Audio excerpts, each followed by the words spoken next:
Hello, Wasteland! In today's episode, we are finally doing it! We are finally looking at all the places where I get my materials, and Plasticard or sheet styrene, and plastic tubing, and everything. This is what you've all been asking me for since I first uploaded a picture of a toy car to the internet. Well, you're finally getting exactly what you want. So, in today's episode, we are looking at where to get Plasticard and bundles of it, where to get plastic tubing and bundles of that, where to get sheet mesh and textured Plasticard with like hex plates, as well as looking at the bonus of water slide decal sheets for making your own custom decals to put on your toy cars. Now, just to confirm, this is going to be the materials side of things. This isn't going to have any bits like guns or wheels or engines or anything like that. That will be in another video. This is just going to be focusing on the raw materials you can use to make your toy cars and armor them up and put spikes and rams on them and things like that. There will be a second video at some point looking at everything else. And this video will be subject to change. I will add things to it, and I will add new videos to a whole new materials section of this channel so that people can finally have the answer of where do you get them? I live in Australia and Canada and the UK and America and Iran and Brazil and where do you get all these materials? I will tell you here and now today. But before we jump into that, I just want to say I looked at this exact same subject on the very first episode of The Pit Stop, which is a new series me and Lee over at Bleeped Up Productions are working on. And it's a bit rough, our first episode's a bit rough, but we do some pretty interesting builds in that video, and it's worth checking out, as well as seeing, as a preview to this video, what the materials look like. But don't worry, we're going to be doing some unboxing and some letter opening here too. Okay, so let's start with Plasticard, or sheet styrene if you're in the US.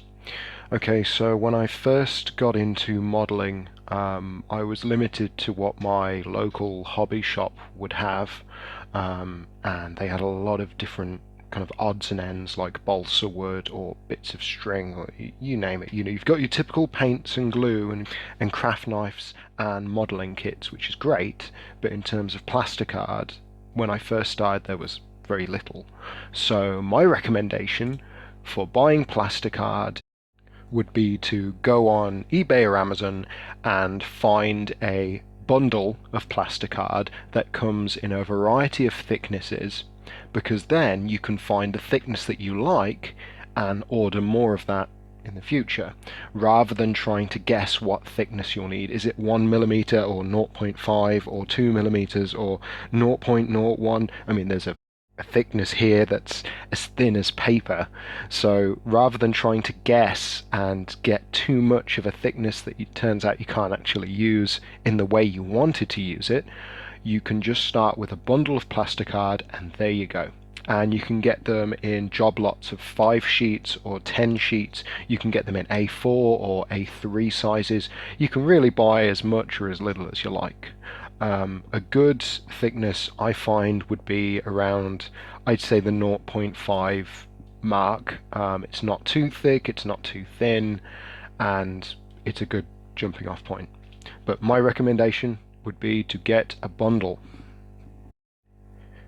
Now, looking at plastic rodding and tubing and I-beams and all the funny little shapes you can get, it's the same idea. Rather than trying to guess what thickness and what size, you can just buy a bundle. I mean, it makes sense, right? You know, rather than risk getting too much of one thing that's the wrong size and the wrong length and all this, just get a bundle that has one of everything.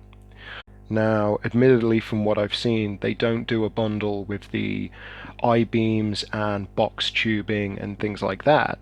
That's where you will need to sort of get out a ruler and take some measurements and think, well, do I actually need it to be this thickness or that thickness?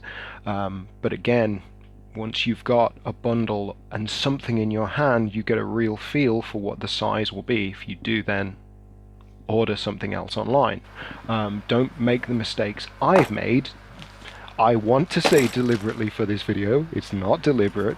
I did mess up and I bought this box tubing that's way too thick and way too big compared to the size of a Hot Wheels toy car.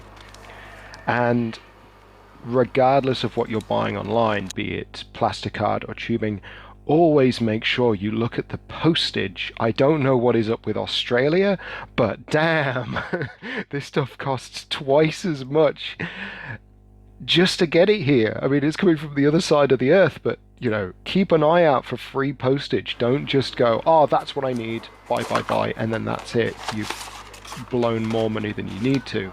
Just take your time, have a look, and see what's out there. But focus on the bundles initially. Get a variety of thicknesses, get a mixed bag, and take it from there. Okay, so mesh that you put on the inside of your cars for that sort of protective screen, that's even easier to buy. Just go down to your local Halfords here in the UK, go into the body repair section and just take that straight off the shelf. It tends to be pretty cheap and you tend to get quite a lot of it, and when you're doing your builds you don't really need to use a lot of it. In America, you're probably looking at the same kind of thing, so like a car body repair shop or somewhere that sells, you know, windscreen wipers, coolant fluid, you know, not an actual garage or mechanic, but just one of those casual places you can just walk in and pick stuff up off the shelf. And when it comes to buying the diamond plate or embossed Plasticard, I want to recommend getting a bundle, but online I've not really seen them myself. But you can just go and get the kind you want, be it single diamond studs or the double diamond treads.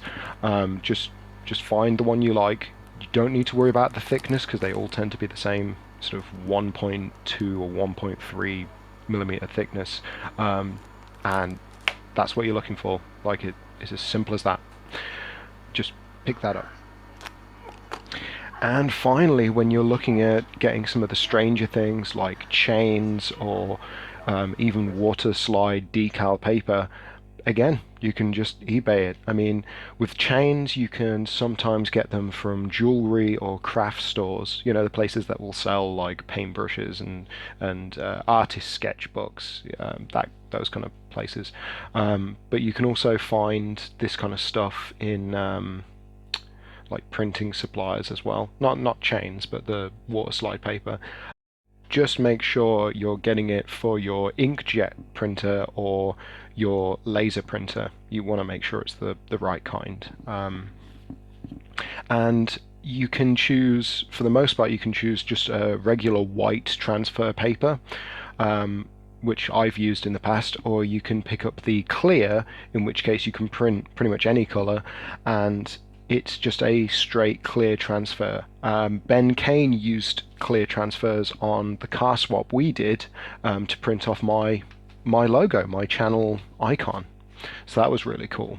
And you can see the detail from the car shining through underneath. With the white paper, it just covers over it. So you just have to keep that in mind. If you're making decals for the first time, my recommendation would be to go with the clear, because then you don't need to worry about like cutting so close to what you've print off. You can just cut it out and stick it on and you're good to go. And as a final shout out to my friend from work, Garen, I just want to say, yes, I have put you in this video, even though you really didn't want to be. And yeah, I'm starting to get these questions asked to me in real life. People say to me face to face, "Hey James, I've been watching your videos. Where do you get your plastic tubing?" Or they'll contact me on Facebook or phone me up, and it's like, yeah, I'm doing a video on it now. Yeah, it's gotten to that point. So thanks, Garen. Thanks for bringing the internet IRL, and I'll see you at work on what day are we on today? Today is today's Thursday. I'll probably see you on Saturday, you know, at 4:30 in the morning in the freezer. Alright guys, thanks for watching. Be sure to check out the pit stop over at Bleeped Up Productions, and be sure to check out the new videos coming out from my main man Faux Render over on his channel. He's got some really cool bio-organic cars that he's been working on, which is just something I've not even seen yet. It's real H.R. Geiger stuff, so go check that out. Alright, thanks for watching Wasteland, and as always, if you have any questions, just leave them in the comments below. We all started somewhere, there's never, even though this video has been a bit of a jab at everyone asking, even in real life where I get this stuff, we all started somewhere. So never feel ashamed for having to ask, oh, where did you get this, or where did you get that? Like, when I first got into model making, I had tons of questions. So it's never a bad thing. Just keep commenting and liking and subscribing, and just, keep doing what you're doing, Wasteland, and I'll see you all in the next video. Alright, thank you, and goodbye, Wasteland.